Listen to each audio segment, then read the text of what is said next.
of tomorrow at the A4 Sutherland Children's Park. Prior to this event, we invest a lot in product usage workshops where we have the food vendors together. We get to educate them on our products as well as educating them. All that and more coming up in this edition of the Citi Prime News, which is coming to you from here in Accra. In the Upper West region, the news is on Jirapa 96.1 FM. In the Upper East region, we're on Rikas 92.1 FM in Bongo Namu and Mike 105.3 FM in Navrongo. We're also on Gumzang 90.1 FM in Tongo. In the Northern region, the Citi Prime News is on North Star Radio 92.1 in Tamale. In Northeast region, we're on Nobia 98.1 in Nalirugu. And in the Western region, we're on Beach 105.5 FM and Sky 93.5 FM, both in Takrady. Citi Prime News at 12 midday. Update you on all the running stories and connect you to the newsmakers. I am Charles Osukumi, grateful to you for a time here on the Citi Prime News this afternoon. Let's begin from Nkwanta in the Oti region. Schools in Nkwanta South Municipality have been closed down indefinitely following renewed clashes in the area, which has left 5 dead. Although authorities are yet to issue an official statement, fear has gripped residents, forcing teachers and students to flee to safety to avoid possible attacks. A teacher who spoke to Citi News on condition of anonymity says businesses, economic and social activities have come to a halt as residents once again abandon their homes. In terms of most stuff that is going down. So the council all that economic activity so people are staged, and so they've gone to their hideouts in order to be safe. And school activities are also down. Schools in Kwanta have been closed down, and the teachers are also, I think, they are not going to school because of the current situations. So I think that is the issue. Has there been an official communique for schools to close down? No, we have been sent a message from our NAT officials, NAT secretary, from now to Tuesday. There's no official school. You heard a teacher speaking to Citi News from Nkwanta South about the recent tensions in the area. Let's go on the phone lines. Our correspondent Desmond Selasiago has joined us with more on this troubling story. Good afternoon to you, Desmond. This Nkwanta issue keeps popping up every now and then. What is the reason for this very recent one? All right, thank you. Good afternoon, Charles. So tension is rising once again in Nkwanta South Municipality, where renewed clashes have thrown the area into fear and uncertainty, forcing residents to flee for their lives. Conflicting accounts have emerged over the number of casualties. My sources are telling me 3 people have been killed, and that's a family affair. But the police official communication is saying 5 people, which suggests that more have been killed in the new clashes. Insecurity in the community has been severely disrupted. This has forced students, teachers, in general schools in the municipality to shut down indefinitely, although there's been no official directive from authorities. Teachers and students have fled the community and are now taking refuge in other parts of the region, like the Oti region. Also, economic activities and social activities have all come to a halt following the renewed clashes. Businesses remain closed, streets are largely deserted, and many residents have also left the community fearing for their lives. Although renewed security have been stationed in the municipality for some time now, the IGP has also declared some new security to the area to restore calm in the community. Although authorities are a little tight-lipped on the new clashes, we are still hoping that they'll come out and speak to us officially on what measures they've put in place to ensure that tensions have calmed down in the community itself. All right, I'm grateful to you, Desmond Selasiago, correspondent bringing us up to speed with recent developments in Nkwanta South Municipality, where schools have been shut over recent clashes of conflict, which has left 5 people dead in the community. Let's now move away from Nkwanta. The Minister for Roads and Highways, Governance Kwame Agbodza, has stated that plans to construct the Accra-Kumasi Expressway are still on course. According to him, the feasibility studies and design processes are currently ongoing.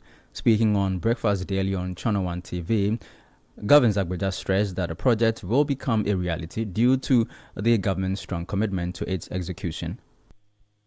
The process of the feasibility and design is ongoing. This week sometime I'll be writing to the Minister of Defense to help, to get help from the 48 engineers to help, because this is a green field. Part of the alignment, as I see it, will go through Galamsey site and other places. We need to have a system where we can get the alignment cleared entirely, so that we can get the clarity to do the detailed design before we go for construction. So we are on course, to be honest. There's no, and I've seen opinion leaders welcoming the project and also calling for expedited action to get it done. And I want to take the opportunity to assure every community or every individual that will be affected by this that we intend to stay within the law. Now, the Roads Minister also notes that a concessionaire for the rollout of the digital road tolling system will soon be announced. He adds that the first phase of the exercise will be launched before the end of the year. Before the end of the year, we should roll out the first phases of the tolling policy, because it's highly IT based. We need to do a lot of technical work to get it done.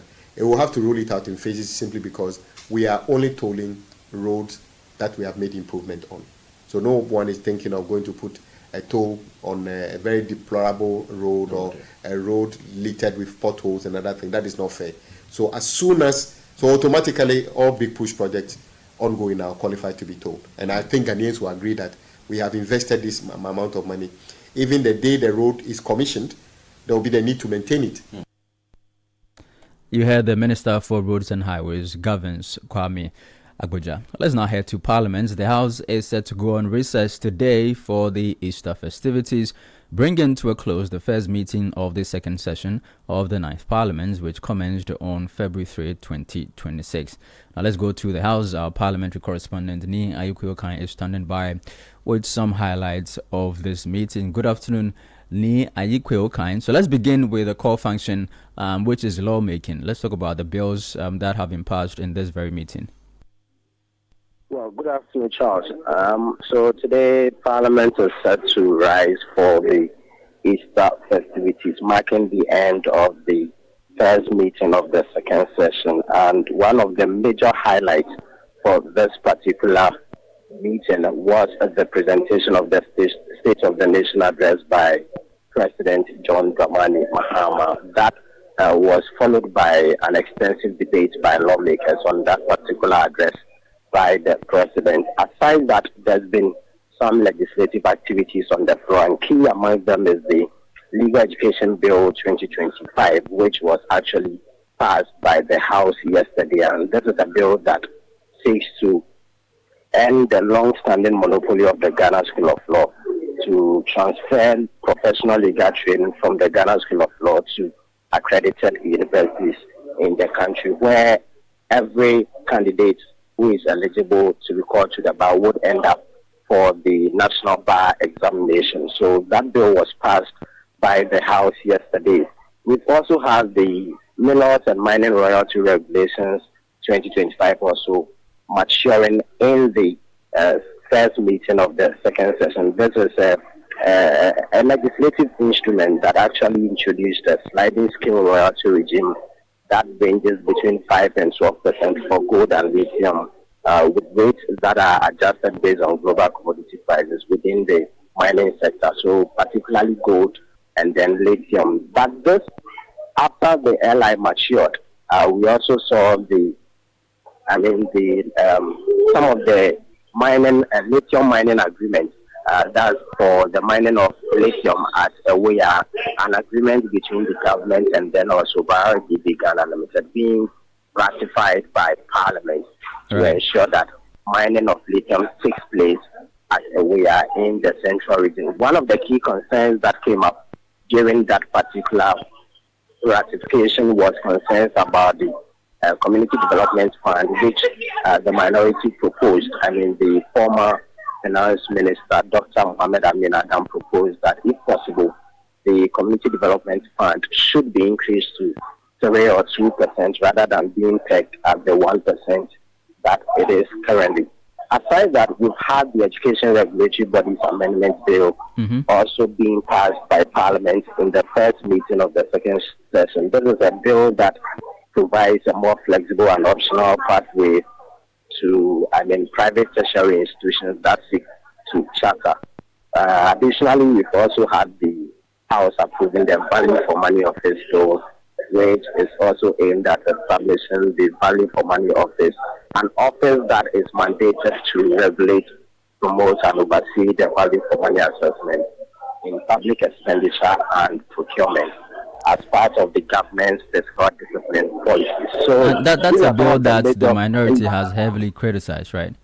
Exactly. So with this bill, there was some strong opposition from the minority caucus who argued that that is only going to set up bureaucratic processes that would end up being a breeding ground for corruption. They believe that other agencies, that is the Public Procurement Authority, could be able to handle this particular issue. Issues having to do with value for money to be handled by the Public Procurement Authority, and there is no need for that office to be established. So they were strongly against the passage of this bill, but that notwithstanding, with the numbers of the majority caucus in the House, it had an approval by Parliament in this meeting. Right. And then the government, I was going to talk about. Yeah, go ahead. Yeah, so the Government 24-Hour Economy Authority bill was also approved by the House in order to ensure that there is the establishment of an authority to oversee the establishment of a central coordinating body that would drive the implementation of the government's 24-hour economy program, Charles. Yes, before you go, the House unfortunately lost the Ayawasu East MP, Nazir Muhammad Toure, and the processes to find his replacement was not without controversy. Exactly. So during the by-election that was held at Ayawasu East, we saw concerns being raised about vote buying, and then to that effect, we eventually saw the candidate-elect Baba Jamal being sworn in, despite the concerns. He was sworn into office by the Speaker, Alban Bagbon, who indicated actually that those concerns were genuine. However, the House would take a step to ensure that such concerns about vote buying during by-elections as well as primaries by political parties are actually nipped in the bud. He announced that there was going to be a bill to that effect, but we haven't had that presented to the House yet. Probably that could be done in the next meeting of Parliament to ensure that they deal with concerns about vote buying during elections, by-elections, and then also primaries by political parties. But Charles, before we move on, one of the key things that also took place during this meeting was the Finance Minister's presentation of the reports on the 68 billion Ghana cedis special audit that was conducted by the Auditor General into the outstanding government arrears and commitments. So based on this report, what was revealed by the Deputy Finance Minister on behalf of the Finance Minister, Atu Forson, was that government has actually rejected 8 billion Ghana cedis out of the 64 billion Ghana cedis outstanding arrears. And this is as a result of unsupported documentation, recycled claims, duplication and overstatement, among other reasons. And 4.4 billion cedis was also rejected for being fraudulently resubmitted claims that have already been paid. So these are some of the things that also came up. And the minority raised concerns that mostly these activities turned out to be perpetrated by public servants and not necessarily the political heads that man these, agencies. But the majority side disagrees that once you're a political figure who has been, appointed to any ministry or department, you have the sole responsibility of ensuring that fiscal discipline takes place within that particular jurisdiction. So these are some of the activities that we Thank you very much. And we know that that particular report is currently before the Public Accounts Committee. Ni Ayuko Okain is our parliamentary correspondent. You're still listening to the City Prime News, your 97.3 City FM. Still ahead, Black Stars players robbed in Vienna as they prepare for Austria friendly today. We have details of that and others in a bit. Please don't go away. City Prime News at 12 midday. Update you on all the running stories and connects you to the newsmakers. The countdown is on, and the journey back to our roots is almost here. Get ready for the Back to Your Village Food Festival 2026, an unforgettable celebration of culture, flavor, and togetherness. Indulge in a rich spread of authentic Ghanaian cuisine from the northern, southern, and Akan zones, all in one vibrant space. From local delicacies to timeless favorites, every bite tells a story of who we are. But it's more than just food. It's a full cultural experience, music, traditional games, dance, and moments that bring families and friends closer together. So gather your loved ones, come in your numbers, and let's eat, laugh, connect, and celebrate our heritage in grand style. It's on the 28th and 29th of March 2026 at the A4 Sutherland Children's Park in the heart of Accra from 10 a.m. to 6 p.m. daily. Entry is free. The Back to Your Village Food Festival 2026 is powered by Channel 1 TV with support from 97.3 City FM and is proudly sponsored by EcoBank, Gino, Tidisheto, Munchie Biscuits, Everpack, and the National Petroleum Authority with additional support from Jibu Water and Trillium Industrial Company Limited.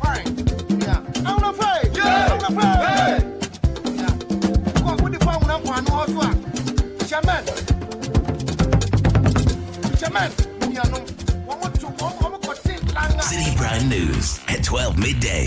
Update you on all the running stories and connects you to the newsmakers.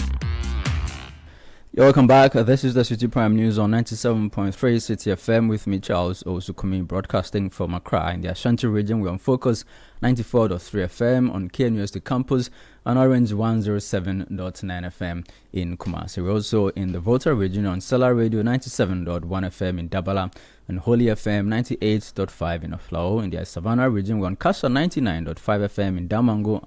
And in the Bono region, we're on Greena 95.9 FM in Sunyani. Let's now focus on the Black Stars. The team has been targeted in a robbery incident in Vienna ahead of their scheduled international friendly against Austria today. Gabi Ofe of the City Sports Desk has joined me in studio. Gabi, what more do we know about this incident? Yes, so the updates came this morning. In Vienna, the reports were that it was two valuable stolen. Valuable stolen. So that one is $250,000. That's cash, and then two Rolex watches. Those were the updates that came in this morning. Yeah. And these items belong to which of the players? So the reports also we picked up was that the cash belonged to management committee members, which we do not know their names, and then the Rolex watches are for the players. That's what we've been told. So what has the FA been saying about this? I mean, we know they have a game today. I mean, if you get robbed before a game, of course, you wouldn't be in the best frame of mind for the game. What have they been saying? Well, the FA is in contact with the Austrian police. So regarding where the team is camping at the moment, in fact, the update was that the CCTV footage at where the team is camping is not functioning. So that's made it more difficult for the FA to gather what evidence they have and provide it to the police. Yeah. So this happened in their hotel? Yes, in their hotel. What's the name of the hotel if you haven't? I don't have that, but what I do know is that where they are training and where they are lodging is not too far away. So they are training on the sports complex of the Austrian Football Federation because we're playing them. So they train where it's not too far away from the team so that they can move it and around where they train. Yeah. Okay, I know you put together reports or looking ahead to the game itself, but the Minister of Sports, Kofi Adams, has been speaking about these robbery incidents. Let's now listen to him. I called Alex on it, and he says they are working around to be able to do investigation. They have reported to the police, and they are checking the system. And the unfortunate initial report we got was that the CCTV was not functioning. Oh my God. And so they are checking when it ceased functioning and who was in charge of the hotel. But are they in the proper CCTV. hotel? Yeah, they are in a proper hotel. Well, you heard the Minister for Sports and Recreation, Kofi Adams, speaking about a robbery incident that has happened all the way in Vienna, where the Black Stars are currently preparing to play Austria today. Now, that game itself, you put together a report. Gabi Ofe has the report on that. Let's now play that report. With just 76 days to go onto the global showpiece kicks off across the United States, Canada and Mexico. Attention is already shifting toward preparations for the tournament, with Ghana's Black Stars among the nations stepping up their build-up. The Black Stars will take on Austria later today at 5 p.m. at the Ernst Happel Stadium in what will be only the second meeting between the two sides. Austria have secured a return to the World Cup under head coach Ralf Rangnick, ending a long wait since their last appearance in 1998. The previous encounter between Ghana and Austria ended in a 1-0 draw back in 2007. The Black Stars head coach Utuado is well aware of the challenge his side will face in today's clash. I think in now modern days football, to be honest, everyone can beat everyone. I'm very, very sure, and we saw it at the last World Cup that there's no team to be underrated, and surely Germany is a high profile, but to be honest, I'm not thinking about Germany now. So for us, it's the full focus on Austria. We want to win every match we play, this is for sure. And now the full focus is on Austria. We saw what they do, we analyzed them well, and yeah, I'm very, very hopeful that the players will do it at the end. It's about them, and the focus on Austria. We know what to do.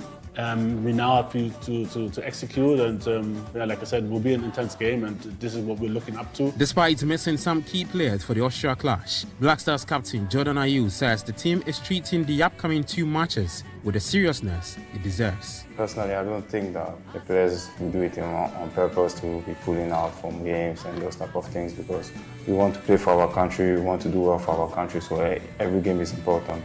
Even though we know these two games are really important, but even previously the other games were important as well, but just that sometimes it is what it is, you know. Coming to these two games, listen, Monday will be a tough game, so we'll do our best. I think we are preparing really well. Some Ghanaians have also been sharing their thoughts ahead of the game. So far, so good. I think Black Stars has gotten some better teams, like better players, which could showcase their best. So just hope for the best.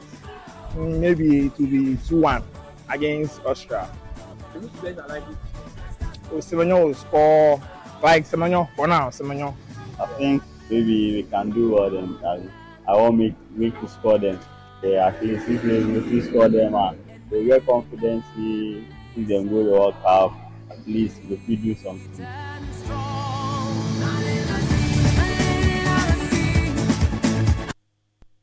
Well, Gabi Ofe filed that report. He's still in studio with us. Gabi, what should we make of the result from today's game? If we win, what would it mean? If we draw, if we lose, how should we take the result? Should focus on the performance than the results. I say the performance than the result because the Black Stars have struggled to beat an A-listed team in the last couple of years. The teams that we face in the World Cup qualifiers have been teams that are ranked below the Black Stars. And we are playing them because the team would have to be competitive at the World Cup. You get it. Ralf Rangnick, who is the head coach for Austria, has been with the team for, I think, the last 4 years.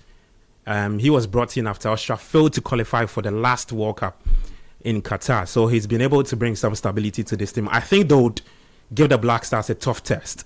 In their team, they've got players with African descent, so they have a fair idea of what it takes to play against African teams like the Black Stars. So I really think that I'm focusing on the performance, not too much of the results. Okay, and we have live commentary here on Yes, at 4:30 we are here. All right, thank you very much, Gabi Ofe. We love our Black Stars, don't we? Let's move away from the Black Stars and focus on the Back to Your Village Food Festival. Less than 24 hours to the biggest food festival. Vendors and sponsors are already excited ahead of the event. Citi FM and Channel 1 TV's Back to Your Village Food Festival is set to offer a vibrant blend of culture, cuisine. Citi News' Melody Fafakpotife has put together what to expect at this year's edition. 1, 2, 1, 2, 3, let's go. One word, incredible. I think I will encourage all Ghanaians to actually patronize this. Now, and kudos to Channel 1. First time I'm experiencing this kind of food festival. It's very nice. I can have all the different foods, and it's, I think, very delicious. So last year I was actually here. I came for all the 2 days, and it was amazing. So I was just in a haste to come for today's program as well. Those were sounds from patrons who say the 2025 edition of the Back to Your Village Food Festival was an amazing experience. This year's edition promises to be bigger, better, with a lot of hooks and surprises. This year's event takes place at the Efua Sutherland Children's Park on Saturday and Sunday from 8 a.m. to 6 p.m. Vendors say they are bringing the very best of cuisines from various regions in Ghana. We are looking at showcasing fetridechi. We will have a bodechi, that's goat soup. We will have the chipipi. We will have abolo and amanyanya. We will be having akple and abobitadi. I have acheke. I have akple with oilless okra soup. I have akple with abobitadi, akple with fetito soup. And I'm doing acheke with pinot. Cottage Brews and All Men Grilled Pork and Pub also say you can't skip their stand at the event, which will have an array of sizzling meat varieties and juices. Today we have zonkom, which is made of millet and natural spices. Okay. The milky one is made of millet, ginger, and other natural spices. And then there's sobolo. Everybody knows sobolo. Sobolo has ginger and natural spices as well. Tamarind is made from tamarind seeds. It's not really common, but it's very healthy. I does pork and goat, sausage, as you can see, chicken, anything concerning kebab. Sponsors for the food festival say the quest to promote Ghanaian culture and help Ghanaians reconnect with their roots is a major push for their continued sponsorship. For so many generations, Gino has been part of the culinary experiences of many Ghanaians and many kitchens across the country, which help to deliver thick, red, rich stews and spicing up our soups. It's fun, you know. We at EcoBank we love to really help people connect and enjoy the things that make them truly Ghanaian. And when you look at the kind of energy that Ghanaians bring to Back to Your Village food, I think that we cannot be anywhere than be where the Ghanaian are and having fun. Head of Events and Partnerships at Channel 1 TV and Citi FM Frima Idunyame says the event gives families the opportunity to bond and spend quality time together. It's a family affair. These days, our children don't know our meals, and it's very, very embarrassing. So you ask your children their favorite meal, they are quoting something else. You know, children want to eat Asian, they are eating American. Everything minus Ghana. We can't do that. The 2026 Back to Your Village Food Festival is powered by Channel 1 TV with support from Citi FM and sponsored by EcoBank, Gino, Didi Sheto, Manchi Biscuits, Everpack, and the National Petroleum Authority, with additional support from Jibu Water and Trillium Industrial Company Limited.